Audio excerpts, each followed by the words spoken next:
Hi ನಮಸ್ಕಾರ ಎಲ್ಲರಿಗೂ welcome back to my YouTube channel Bharati core Kannada vlog. So ಇವತ್ತಿನ ನಮ್ಮ ರೊಟೀನ್ ಲೈಫ್ ಸ್ಟೈಲನ್ನು ನಿಮ್ಮ ಜೊತೆ ಶೇರ್ ಮಾಡ್ಕೊಳ್ಳೋದಕ್ಕೆ ಈ ವ್ಲಾಗ್ನ ಶುರು ಮಾಡಿದ್ದೀನಿ.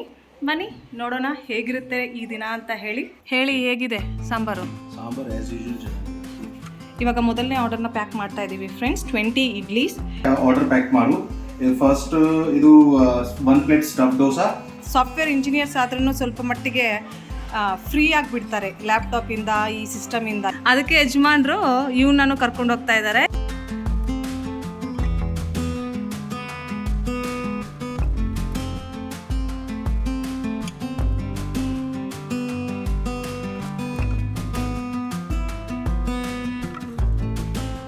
ಸೊ ಇವತ್ತು ಸಂಡೇ ಆದ್ದರಿಂದ ನಮ್ಮ ಕ್ಲೌಡ್ ಕಿಚನ್ ಬಿಸ್ನೆಸ್ ಆಪ್ರೇಟ್ ಮಾಡ್ತೀವಿ. ಇಟ್ಟು ನೋಡಿ ಇಷ್ಟಿದೆ, ಚೆನ್ನಾಗಿ ಫರ್ಮೆಂಟ್ ಆಗಿದೆ. ಇವತ್ತು ಬೇಗನೆ ನಾನು ಚಟ್ನಿ ರೆಡಿ ಮಾಡಿ ಇಟ್ಕೊಂಡ್ಬಿಟ್ಟಿದ್ದೇನೆ. ಇದಕ್ಕೆ ಒಗ್ಗರಣೆ ಕೊಡಬೇಕಷ್ಟೇ. ಆಲೂಗಡ್ಡೆ ಪಲ್ಯಕ್ಕೆ ಅಂತ ಆಲೂಗಡ್ಡೆ ಒಗ್ಗರಣೆ ಕೊಟ್ಟಿದ್ದೀನಿ. ಇದರಲ್ಲಿ ಉಪ್ಪು ಮತ್ತು ಅರಿಶಿನ ಪುಡಿ ಹಾಕ್ಬಿಟ್ಟು ಚೆನ್ನಾಗಿ ತಿರುಗಿಸಿ ನೀರು ಹಾಕಿ ಒಂದೆರಡು ವಿಸಿಲ್ ತರಿಸ್ಬೇಕಷ್ಟೇ. ಸಾಂಬಾರು ರೆಡಿಯಾಗಿದೆ, ಬಿಸಿ ಬಿಸಿಯಾಗಿದೆ ಫ್ರೆಂಡ್ಸ್. ಇವತ್ತು ಇದೆಲ್ಲ ಮಾಡಿನೇ ವ್ಲಾಗ್ ಶುರು ಮಾಡಿದ್ದೀನಿ. ಇವಾಗ ಬೇಗ ಆಲೂಗಡ್ಡೆ ಪಲ್ಯನ ರೆಡಿ ಮಾಡ್ಕೊಳ್ಳೋಣ. ಇಲ್ಲಿ ಯಜಮಾನ್ರು ಸಾಂಬಾರು ಟೇಸ್ಟ್ ಮಾಡಿ ಕುತ್ಕೊಂಡಿದ್ದಾರೆ ಫ್ರೆಂಡ್ಸ್. ಹೆಲೋ, ಹೇಳಿ ಹೇಗಿದೆ ಸಾಂಬಾರು? ಸಾಂಬಾರು ಆಸ್ ಯೂಶುವಲ್ ಚೆನ್ನಾಗಿದೆ, ಸೂಪರ್. ಯಜಮಾನ್ರು ಮೈಸೂರು ಪಾಕ್ ಟೇಸ್ಟ್. ಈ ನನ್ನ ಮಗ ನಿನ್ನೆ ಮಾರ್ಕೆಟ್ಗೆ ಹೋಗ್ಬಿಟ್ಟು ಮೈಸೂರು ಪಾಕ್ ತೊಗೊಂಡು ಬಂದುಬಿಟ್ಟು ಒಬ್ಬನೇ ತಿಂತಾ ಇದ್ದಾನೆ ಫ್ರೆಂಡ್ಸ್, ಯಾರಿಗೂ ಕೊಟ್ಟಿಲ್ಲ. ಏನೋ ಹಂಗೆ ಮೈಸೂರು ಪಾಕ್ ಅಂದರೆ ತುಂಬ ಇಷ್ಟ. ಬಾಯಲ್ಲಿ ತೋರಿಸ್ತೀನಿ ನಿನ್ಗೂ. ಚಿಕ್ಕವ್ನು ಅಳ್ತಾ ಇದ್ದಾನೆ ಅವನ್ನ ತೋರಿಸಿಲ್ಲ ಅಂತ ಹೇಳಿ. ಇವಾಗ ಯಜಮಾನ್ರು ಫಸ್ಟ್ ಆರ್ಡರ್ ಪ್ಯಾಕ್ ಮಾಡ್ತಿದ್ರು. ಹೊಸ ಆರ್ಡರ್ಸ್ನೂ ಸಹ ಬರೋ ಶುರು ಆಯಿತು. ಸೊ ಇನ್ನು ಬ್ಯುಸಿ ಆಗಿಬಿಡ್ತೀವಿ. ಫಸ್ಟು ಮೊದಲನೇ ಆರ್ಡರ್ಗೆ ಪ್ರಿಫರೆನ್ಸ್ ಕೊಡ್ತಾ ಇದ್ದೀವಿ. ಇವಾಗ ಮೊದಲನೇ ಆರ್ಡರ್ನ ಪ್ಯಾಕ್ ಮಾಡ್ತಾ ಇದ್ದೀವಿ ಫ್ರೆಂಡ್ಸ್. 20 ಇಡ್ಲೀಸ್ ಮಾತ್ರ ಸೂಪರ್ ಸಾಫ್ಟಾಗಿ ಬಂದಿದೆ ಅಲ್ವಾ? ಇಡ್ಲೀಸು ಹೇಗೆ ಬಂದಿದೆ? ಬ್ಯುಸಿ ಪ್ಯಾಕಿಂಗ್ ಅಂತೆ. ಇಡ್ಲೀಸ್ ಚೆನ್ನಾಗಿ ಬಂದಿದೆ ಫ್ರೆಂಡ್ಸ್. ಅವ್ರು ಕಾನ್ಸಂಟ್ರೇಟ್ ಮಾಡ್ತಾ ಇದ್ದಾರೆ ಪ್ಯಾಕಿಂಗಲ್ಲಿ. ಚಟ್ನಿ ಪ್ಯಾಕ್ ಮಾಡ್ತಾ ಇದ್ದಾರಲ್ಲ, ಸೊ ಅದಕ್ಕೆ.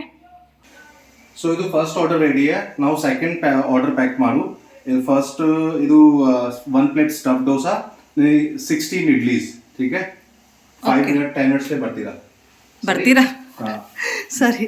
ಇವರು ಮೊದಲನೇ ಆರ್ಡರ್ ಕೊಡೋದಕ್ಕೆ ಹೋಗ್ತಾ ಇದ್ದಾರೆ. ಇವ್ರು ಬರೋದು ಅಷ್ಟರೊಳಗಡೆ 2 ಸ್ಟಫ್ ದೋಸಾಸ್ ಅಲ್ವಾ, 16 ಇಡ್ಲೀಸ್ ರೆಡಿ ಮಾಡಬೇಕು. Okay, 1 plate stuff dosa and 16 idli. Don't get confuse. ಇಲ್ಲಿ ಚಿಕ್ಕವನು ಆ್ಯಸ್ ಯೂಶುವಲ್ ಕುತ್ಕೊಂಡು ಸ್ಕೆಚಿಂಗ್ ಮಾಡ್ತಾ ಇದ್ದಾನೆ ಫ್ರೆಂಡ್ಸ್. ಇವನ ಫೇವ್ರೆಟ್ ಹಾಬಿ ಇದು, ನಾರುಟೋ ಸ್ಕೆಚ್ ಮಾಡ್ತಾ ಇದ್ದಾನಂತೆ. ಈ ಹೆಸರುಗಳೆಲ್ಲ ಸ್ವಲ್ಪ ಡಿಫ್ರೆಂಟ್ ಆಗಿರುತ್ತೆ, ನನಗೆ ಪ್ರೊನೌನ್ಸ್ ಮಾಡೋದಕ್ಕೆ ಆಗಲ್ಲ ಒಂದೊಂದ್ಸಲ. ಹೇಳಪ್ಪ. ಏನು ನೀನೇ ಹೇಳ್ಬಿಡು.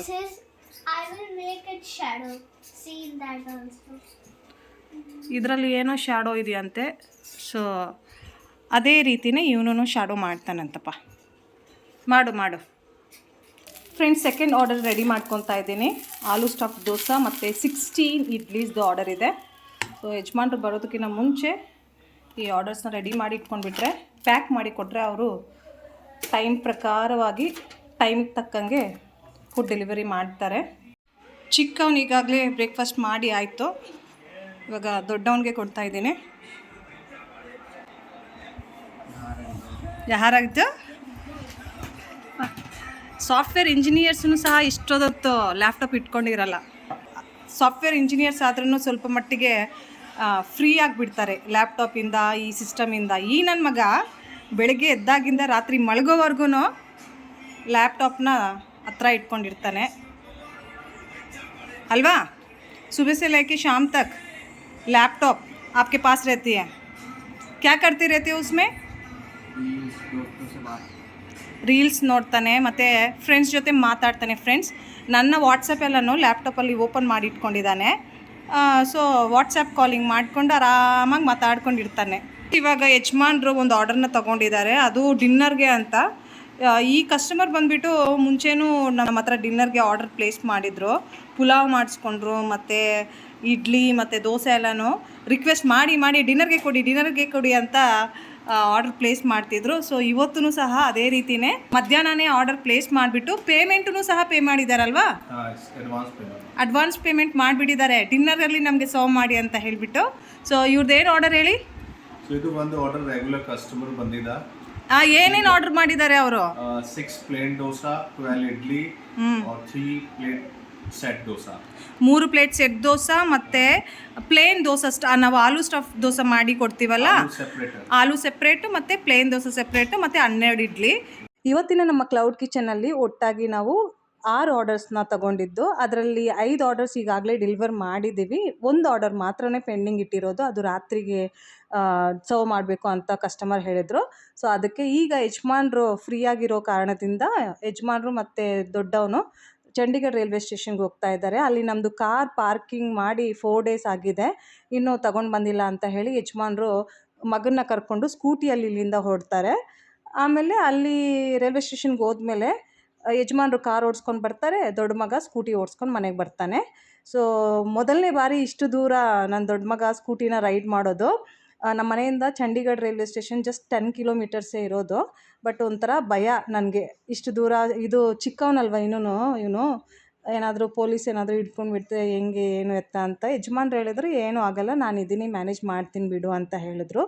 ಸೊ ಅದಕ್ಕೆ ಇವನು ತುಂಬ ಎಕ್ಸೈಟೆಡ್ ಆಗಿ ರೆಡಿಯಾಗಿ ಹೋಗ್ತಾ ಇದ್ದಾನೆ.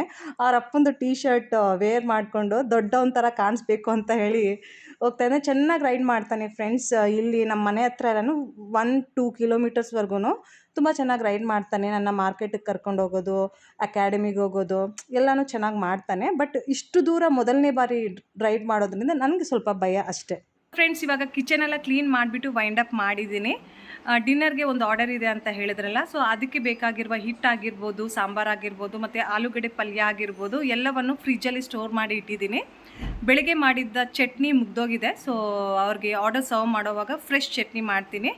ಕಿಚನೆಲ್ಲ ಕ್ಲೀನ್ ಮಾಡಿ ವೈಂಡ್ ಅಪ್ ಮಾಡಿದ್ಮೇಲೆ ಬಹಳ ಬಟ್ಟೆ ಇತ್ತು ಫ್ರೆಂಡ್ಸ್, ನಿನ್ನೆನೂ ಬಟ್ಟೆ ಒಗ್ದಿರಲಿಲ್ಲ.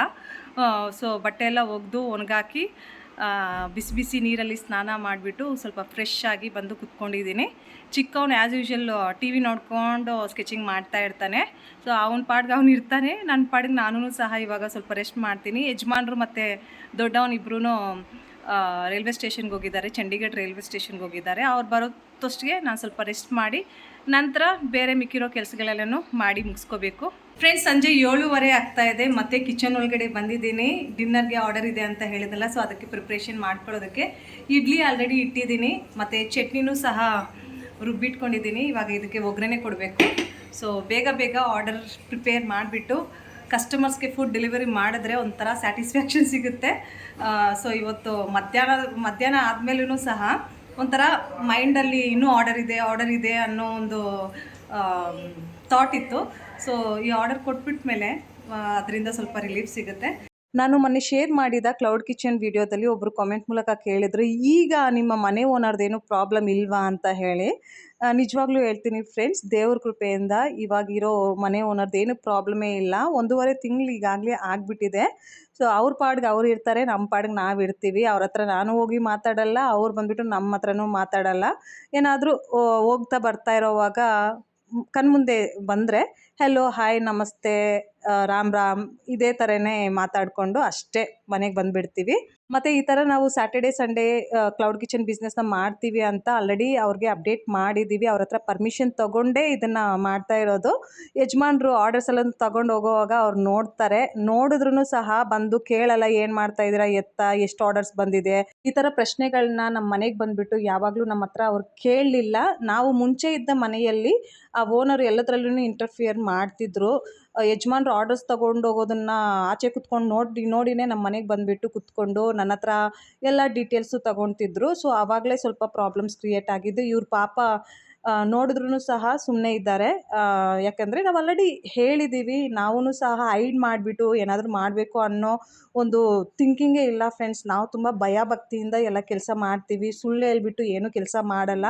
ನಾವು ಎಷ್ಟು ನಿಜ ಹೇಳಿಬಿಟ್ಟು ಏನಾದರೂ ಕೆಲಸ ಮಾಡ್ತೀವೋ ಅಷ್ಟೇ ನಮಗೆ ಧೈರ್ಯ ಇರುತ್ತೆ. ಸುಳ್ಳು ಹೇಳ್ಕೊಂಡು ಮುಚ್ಚು ಮರೆ ಮಾಡಿಕೊಂಡು ಏನಾದರೂ ಕೆಲಸ ಮಾಡಿದ್ರೆ ಭಯದಿಂದನೇ ನಾವು ಅರ್ಧ ಸತ್ತೋಗ್ಬಿಡ್ತೀವಿ. ಏನಾದರೂ ನಾವು ಸಿಕ್ಕಾಕ್ಕೊಂಡ್ರೂ ಸಹ ಫೈಟ್ ಬ್ಯಾಕ್ ಮಾಡೋದಕ್ಕೆ ನಮ್ಮ ಹತ್ರ ಅಷ್ಟು ಧೈರ್ಯ ಇರಲ್ಲ. ನಾನು ನನ್ನ ಜೀವನದಲ್ಲಿ ಒಂದು ಪಾಲಿಸಿನ ಸ್ಟ್ರಿಕ್ಟಾಗಿ ಫಾಲೋ ಮಾಡ್ತೀನಿ. ಸೊ ಒಬ್ರ ಹತ್ರ ಸುಳ್ಳು ಹೇಳಲ್ಲ, ಮತ್ತು ಮುಚ್ಚುಮರೆ ಇಟ್ಬಿಟ್ಟು ಒಬ್ಬರ ಮನೆಯಿಂದ ನಾವೇನಾದರೂ ಮಾಡೋದಕ್ಕೆ ಪ್ರಯತ್ನ ಅಂತೂ ಪಡೋದೂ ಇಲ್ಲ. ಸೊ ಮತ್ತೆ ಆ ಪ್ರಶ್ನೆನ ಕೇಳಬೇಡಿ, ಮನೆ ಓನರ್ದು ಏನಾದರೂ ಪ್ರಾಬ್ಲಮ್ ಇದೆಯಾ ಇಲ್ವಾ ಅಂತ ಹೇಳಿಬಿಟ್ಟು. ಏನಾದರೂ ಇದ್ದರೆ ನಾನು ನಿಮ್ಮ ಜೊತೆ ಶೇರ್ ಮಾಡ್ಕೊತೀನಿ.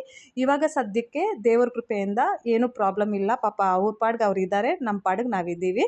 ಮತ್ತು ಇನ್ನೊಂದು ಸಬ್ಸ್ಕ್ರೈಬರ್ಗೆ ಒಂದು ಡೌಟ್ ಇತ್ತು. ಇವಾಗ ನಾವು ಈ ಥರ ಮನೆಯಿಂದ ಕ್ಲೌಡ್ ಕಿಚನ್ ಬಿಸ್ನೆಸ್ ಮಾಡಿದಾಗ ತುಂಬ ಪಾತ್ರೆಗಳು ಬೀಳುತ್ತೆ. ಆ ಪಾತ್ರೆಗಳನ್ನ ತೊಳೆಯೋದಕ್ಕೆ ತುಂಬ ನೀರನ್ನು ನಾವು ಯೂಸ್ ಮಾಡ್ತೀವಿ. ಸೊ ಆದ್ದರಿಂದನೇ ಓನರ್ ಅವರು ಪ್ರಾಬ್ಲಮ್ಸ್ ಕ್ರಿಯೇಟ್ ಮಾಡ್ತಾರೆ ಅಂತ ಕಮೆಂಟ್ ಮಾಡಿದ್ರು. ಅದು ಪ್ರೀವಿಯಸ್ ವ್ಲಾಗಲ್ಲೆಲ್ಲ, ಅದಕ್ಕಿಂತ ಮುಂಚೆ ವ್ಲಾಗಲ್ಲಿ ಅವರು ಹೇಳಿದರು. ನಾನು ಆಲ್ರೆಡಿ ಅವ್ರಿಗೆ ರಿಪ್ಲೈ ಮಾಡಿದ್ದೀನಿ. ಇವಾಗ ಜನರಲಾಗಿ ಹೇಳ್ತಾ ಇದ್ದೀನಿ. ನಿಮಗೆಲ್ಲ ತಿಳಿದಂಗೆ ನಮ್ಮದು ಬಂದುಬಿಟ್ಟು ನ್ಯೂಕ್ಲಿಯರ್ ಫ್ಯಾಮ್ಲಿ, ಗಂಡ ಹೆಂಡತಿ ಇಬ್ಬರು ಚಿಕ್ಕ ಮಕ್ಕಳಿರೋದು. ನಾವು ಬೇಸಿಕ್ಲಿ ಇಲ್ಲಿನವರಲ್ಲ, ನಾವು ಬೇರೆ ಊರಿಂದ ಬಂದುಬಿಟ್ಟು ಇಲ್ಲಿ ಸೆಟಲ್ ಆಗಿರೋರು. ನಮಗೆ ಅಂತ ಹೇಳಿಬಿಟ್ಟು ಇಲ್ಲಿ ಯಾರೂ ಇಲ್ಲ. ನಮ್ಮ ಮನೆಗೆ ಯಾರಾದರೂ ಬರೋದು ಹೋಗೋದು ಎಲ್ಲನೂ ತುಂಬ ಕಡಿಮೆ. ಬಟ್ ನಾವಿದ್ದ ಮನೆ ಓನರ್ಗಳೆಲ್ಲನೂ ಲೋಕಲೈಟ್ಸು, ಇಲ್ಲೇ ಹುಟ್ಟಿ ಬೆಳೆದವರು. ಅವ್ರ ಮನೆಗೆ ತುಂಬ ಜನ ಬರ್ತಾರೆ ಹೋಗ್ತಾರೆ. ಹಬ್ಬ ಹರಿದಿನಗಳಲ್ಲಿ ಅವ್ರ ಮನೆಗಳಲ್ಲಿ ತುಂಬ ಜನ ಬರ್ತಾರೆ. ನೀರನ್ನು ಸಹ ತುಂಬ ಯೂಸ್ ಮಾಡ್ತಾರೆ. ಮತ್ತು ಈಗ ಸದ್ಯಕ್ಕಿರೋ ಮನೆ ಓನರ್ ಅವ್ರ ಬಗ್ಗೆ ಹೇಳ್ತೀನಿ. ಅವ್ರ ಮನೇಲಿ 6 ಜನ ಇರೋದು. ಒಂದೇ ಒಂದು 9 ಇಯರ್ಸ್ ಓಲ್ಡ್ ಚಿಕ್ಕ ಮಗ ಇದ್ದಾನೆ. ಬೇರೆಯವರೆಲ್ಲ ದೊಡ್ಡವರು. ಅವ್ರ ಮನೆಯಲ್ಲಿ 3 ಸ್ಕೂಟೀಸ್ ಇದೆ, ಒಂದು ಬೈಕ್ ಇದೆ, ಒಂದು ಕಾರ್ ಇದೆ, 2 ಸೈಕಲ್ ಇದೆ. ಅವನ್ನೆಲ್ಲನೂ ತೊಳೆಯೋದಕ್ಕೆ ಅಂದರೆ ಭಾನುವಾರ ಬಂದರೆ ಸಾಕು, ಅವನ್ನೆಲ್ಲ ತೊಳಿತಾ ಇರ್ತಾರೆ. ನಮ್ಮ ಹತ್ರ ಇರೋದು ಒಂದೇ ಒಂದು ಸ್ಕೂಟಿ, 2 ಚಿಕ್ಕ ಸೈಕಲು, ಒಂದು ಕಾರು. ನಾವು ಈ ಮನೆಗೆ ಬಂದಾದಮೇಲೆ ಒಂದಿನನೂ ತೊಳೆದಿಲ್ಲ ಫ್ರೆಂಡ್ಸ್. ಸೊ ನಮಗಿಂತ ಜಾಸ್ತಿ ನೀರು ಅವರು ಯೂಸ್ ಮಾಡ್ತಾರೆ. ನಾವು ವಾರಕ್ಕೆ 2 ದಿನ ಮಾತ್ರನೇ ಕ್ಲೌಡ್ ಕಿಚನ್ನ ಆಪ್ರೇಟ್ ಮಾಡ್ತೀವಿ. ಅದನ್ನು ಪೂರ್ತಿ ದಿನಾನೂ ಅಲ್ಲ, ಬೆಳಗ್ಗೆ ಒಂದು ಸಲ ಅಡುಗೆ ಮಾಡಿಬಿಡ್ತೀನಿ ಅಷ್ಟೇ. ಇನ್ನು ಆರ್ಡರ್ಸ್ ಎಲ್ಲನೂ ಕಂಪ್ಲೀಟ್ ಆದಮೇಲೆ ಎಲ್ಲ ಪಾತ್ರೆಗಳು ಒಂದೇ ಸಲ ತೊಳಿತೀನಿ. ಒಂದೇ ಸಲ ಅಲ್ಲದೆ ಇದ್ರೂ 2 ಸಲ ತೊಳಿತೀನಿ. ದೊಡ್ಡ ಪಾತ್ರೆ ಸೆಪ್ರೇಟು, ಚಿಕ್ಕ ಪಾತ್ರೆಗಳೆಲ್ಲ ಸೆಪ್ರೇಟು ಅಷ್ಟೇ. ಸೊ ಈ ಕ್ಲೌಡ್ ಕಿಚನ್ ಮಾಡೋವಾಗ ನಮಗೆ ಅಂತ ಬೇರೆ ಅಡುಗೆಗಳು ಏನು ನಾನು ಮಾಡಲ್ಲ. ಕ್ಲೌಡ್ ಕಿಚನ್ ಬಿಸ್ನೆಸ್ಗೆ ಅಂತ ಏನು ಅಡುಗೆ ಮಾಡಿರ್ತೀನೋ ಅದನ್ನೇ ನಾವು ಬ್ರೇಕ್ಫಾಸ್ಟಲ್ಲಿನೂ ತಿಂತೀವಿ ಮತ್ತು ಲಂಚಲ್ಲಿನೂ ತಿಂತೀವಿ. ಸೊ ಸೆಪ್ರೇಟಾಗಿ ನಾನೇನು ಅಡುಗೆ ಮಾಡೋಕ್ಕೆ ಹೋಗಲ್ಲ. ಅವಕ್ಕೆ ಸೆಪ್ರೇಟ್ ಪಾತ್ರೆಗಳೇನೂ ಬರಲ್ಲ. ಸೊ ಇವಾಗ ನಾವು ಜನರಲಾಗಿ 3 ಹೊತ್ತು ಮನೆಯಲ್ಲಿ ಅಡುಗೆಗಳು ಮಾಡ್ಕೊತೀವಲ್ಲ, ಸೊ ಅದೇ ರೀತಿಯೇ ಕ್ಲೌಡ್ ಕಿಚನ್ ಬಿಸ್ನೆಸ್ಸಲ್ಲೂ ಸಹ ನಾವು ಅಡುಗೆ ಮಾಡ್ತೀವಿ. ಬಟ್ ಕ್ವಾಂಟಿಟಿ ಸ್ವಲ್ಪ ಹೆಚ್ಚಾಗುತ್ತೆ, ಅದೂ ಬರೀ 2 ದಿನ ಮಾತ್ರನೇ. ಸೊ ನಿಮ್ಮ ಥರ ಏನಾದರೂ ನಾವು ಕ್ಯಾಲ್ಕುಲೇಷನ್ನ ಮಾಡೋಂಗಿದ್ದಿದ್ರೆ ನಮಗೆ ಇನ್ನೂ ಪ್ರಾಬ್ಲಮ್ ಆಗಬೇಕು, ನಮ್ಮ ಓನರ್ ಅವ್ರಿಗೆ ಪ್ರಾಬ್ಲಮ್ ಆಗೋದಿಲ್ಲ. ಯಾಕಂದರೆ ಅವ್ರ ಹತ್ರ ತುಂಬ ವೆಹಿಕಲ್ಸ್ ಇದೆ, ಅವ್ರ ಮನೇಲಿ ತುಂಬ ಜನ ಇದ್ದಾರೆ, ಅವ್ರ ಮನೆಗೆ ತುಂಬ ಜನ ಬರ್ತಾರೆ ಹೋಗ್ತಾರೆ, ಅವ್ರು ನೀರನ್ನು ತುಂಬ ಯೂಸ್ ಮಾಡ್ತಾರೆ. ಬಟ್ ನಾವು 50% ವಾಟರ್ ಬಿಲ್ನ ಪೇ ಮಾಡ್ತಾ ಇದ್ದೀವಿ. ಫಾರ್ ಎಕ್ಸಾಂಪಲ್ 1,000 ವಾಟರ್ ಬಿಲ್ ಬಂದರೆ ನಾವು ಅದರಲ್ಲಿ 500 ರೂಪಾಯಿ ಪೇ ಮಾಡ್ತಾ ಇದ್ದೀವಿ. ನಾವು ತುಂಬ ಅದರಲ್ಲಿ ಓವರಾಗಿ ಕ್ಯಾಲ್ಕುಲೇಷನಲ್ಲೂ ಮಾಡೋಕ್ಕೆ ಹೋಗಲ್ಲ. ಅವ್ರ ಮನೇಲಿ ತುಂಬ ಜನ ಇದ್ದಾರೆ, ಅವ್ರ ಮನೇಲಿ ತುಂಬ ವೆಹಿಕಲ್ಸ್ ಇದೆ, ನಾವೇನಕ್ಕೆ ಈ ಥರ ಅರ್ಧ ಪೇ ಮಾಡಬೇಕು, ಆ ಥರ ಏನು ನಾವು ಯಾವಾಗಲೂ ಆರ್ಗ್ಯುಮೆಂಟ್ ಮಾಡಿಲ್ಲ. ಓನರ್ ಅವರು ಹೇಳಿದ ಪ್ರಕಾರನೇ ಪ್ರತಿ ಮಂತು ನಾವು ವಾಟರ್ ಬಿಲ್ನ ಪೇ ಮಾಡ್ತೀವಿ. ಸೊ ನಾವೇನಾದರೂ ವಾಟರ್ ಬಿಲ್ ಪೇ ಮಾಡಿಲ್ಲ ಅಂದರೆ ಓನರ್ ಅವ್ರಿಗೆ ಪ್ರಾಬ್ಲಮ್ ಇರಬೇಕು. ನಾವು ಅಚ್ಚುಕಟ್ಟಾಗಿ ವಾಟರ್ ಬಿಲ್ ಪೇ ಮಾಡ್ತಾ ಇರೋವಾಗ ಅವ್ರಿಗೇನು ಪ್ರಾಬ್ಲಮ್ ಇರಬಾರ್ದು. ಓಕೆನಾ? ನೀವು ತುಂಬ ಮೈಂಡೆಲ್ಲನೂ ಯೂಸ್ ಮಾಡೋಕ್ಕೆ ಹೋಗಬೇಡಿ. ನಾವು ತುಂಬ ಹಾನೆಸ್ಟಾಗಿಯೇ ಎಲ್ಲ ಕೆಲಸ ಮಾಡ್ತಾ ಇದ್ದೀವಿ. ಎಲ್ಲ ಕಮ್ಯುನಿಕೇಷನ್ ಕ್ಲಿಯರಾಗಿ ಇಟ್ಟುನೇ ನಾವು ಈ ಕ್ಲೌಡ್ ಕಿಚನ್ ಬಿಸ್ನೆಸ್ನೂ ಸಹ ಮಾಡ್ತಾ ಇದ್ದೀವಿ. ಎಷ್ಟು ದಿನ ಬಾಡಿಗೆ ಮನೆಯಲ್ಲಿ ಇರ್ತೀವೋ ಅಷ್ಟು ದಿನ ಅವ್ರ ಮನೆಯೂ ಸಹ ಅಚ್ಚುಕಟ್ಟಾಗಿ ಕ್ಲೀನಾಗಿ ಮೇಂಟೈನ್ ಮಾಡಿನೇ ಅವ್ರಿಗೆ ಹ್ಯಾಂಡ್ ಓವರ್ ಕೊಡ್ತೀವಿ. ಸೊ ನೀವೇನು ಅಷ್ಟು ಚಿಂತೆ ಮಾಡೋಕ್ಕೆ ಹೋಗಬೇಡಿ. ಫೈನಲ್ ಆಗಿ ಪೆಂಡಿಂಗ್ ಇದ್ದ ಆರ್ಡರ್ನ ನಾವು ಡೆಲಿವರ್ ಮಾಡಿದ್ದೀವಿ. ಒಂಥರ ಸ್ಯಾಟಿಸ್ಫ್ಯಾಕ್ಷನ್ ಆಗುತ್ತೆ ಫ್ರೆಂಡ್ಸ್, ಪೆಂಡಿಂಗ್ ಇರೋ ಆರ್ಡರ್ಸ್ನೆಲ್ಲೂ ಕಂಪ್ಲೀಟ್ ಮಾಡಿಬಿಟ್ರೆ. ಸೊ ಇವಾಗ ಆರಾಮಾಗಿ ಡಿನ್ನರ್ನ ಮಾಡಿ ಮಲಗೋದಷ್ಟೇ. ಇವತ್ತಿನ ಡಿನ್ನರಲ್ಲಿ ನಾನೇನು ಸ್ಪೆಷಲಾಗಿ ಮಾಡಿಲ್ಲ ಫ್ರೆಂಡ್ಸ್. ಯಜಮಾನ್ರು ಬರ್ಗರ್ಸ್ ತರಿಸಿದ್ರು, ಅದನ್ನೇ ತಿಂದ್ಬಿಟ್ಟು ಸ್ವಲ್ಪ ಹೊತ್ತು ಕ್ರಿಕೆಟ್ ನೋಡ್ತೀವಿ, ಆಮೇಲೆ ಮಲಗೋದಷ್ಟೇ. ಸೊ ಇವತ್ತಿನ ಈ ವ್ಲಾಗಲ್ಲಿ ಇಷ್ಟೇ. ಐ ಹೋಪ್ ನಿಮಗೆ ಈ ವ್ಲಾಗ್ ಇಷ್ಟ ಆಗುತ್ತೆ ಅಂತ ಅಂದ್ಕೊತೀನಿ. ಸ್ವಲ್ಪ ಮಟ್ಟಿಗೆ ಆದರೂ ಇಷ್ಟ ಆದರೆ ಪ್ಲೀಸ್ ಲೈಕ್ ಮಾಡೋದನ್ನು ಮರಿಬೇಡಿ. ಮತ್ತು ಚಾನಲ್ನ ಇನ್ನೂ ಸಬ್ಸ್ಕ್ರೈಬ್ ಮಾಡ್ಕೊಂಡಿಲ್ಲ ಅಂದರೆ ಚಾನಲ್ನ ಸಬ್ಸ್ಕ್ರೈಬ್ ಮಾಡಿಕೊಂಡು ಎಲ್ಲ ವ್ಲಾಗ್ಸ್ನ ನೋಡಿ. ಮತ್ತೆ ಸಿಗೋಣ ಇನ್ನೊಂದು ವ್ಲಾಗಲ್ಲಿ. ಅಲ್ಲಿಯವರೆಗೂ please do take care of yourself. Thank you so much for watching. Have a great day ahead.